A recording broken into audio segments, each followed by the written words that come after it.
নমস্কার বন্ধুরা, আমাদের এতপুর ওয়ার্ল্ডে তোমাদের সকলকে স্বাগত। আশা করি তোমরা খুব ভালো আছো, আমরাও ভালো আছি। এখানে সকালবেলায় দেখো চা নিয়ে বসে পড়েছি দিদি আর আমি। এই গল্প করতে করতে চা খাচ্ছি। দিদি বাড়ি এটা তৃতীয় দিন। তো দেখো এখানে দিদি রান্নার জন্য সব জোগাড় করে নিয়েছে। তো এখানে একটা তরকারি বসিয়ে দিয়েছে, এটা হচ্ছে কুমড়ো শাকের তরকারি, আর এখানে ভাত হয়ে গেছে। আর ওই দিকে দেখো ডালও হয়ে গেছে। আর এদিকে দেখো আমাদের দেখাচ্ছি, দেখো এটা কুমড়ো শাক, বেশ ভালোই লাগে খেতে, আমার তো খুব ভালো লেগেছে খেতে।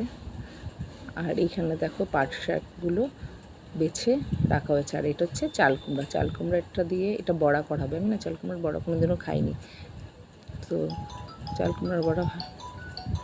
আর দেখতেই পেলে ওখানে মাংস টাংস সব ধুয়ে নিয়েছে, আর ভাত তো দেখানো হয়েই গেছে।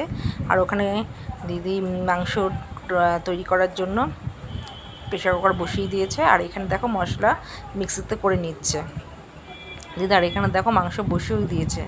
হ্যাঁ, মাংসটা কিন্তু খুব ভালো হয়েছিল খেতে, যেমন দেখতেও লাগছে মাংসটা, তেমনি কিন্তু খুব ভালো হয়েছিল। আর খাসির মাংস দেখো আমরা না খুব একটা বেশি খাই না, মানে দিদিরা খায়, আমরা খাই না, কারণ খাসির মাংসতে অনেক প্রবলেম। তো মুরগির মাংসটা আমরা প্রচুরই খাই।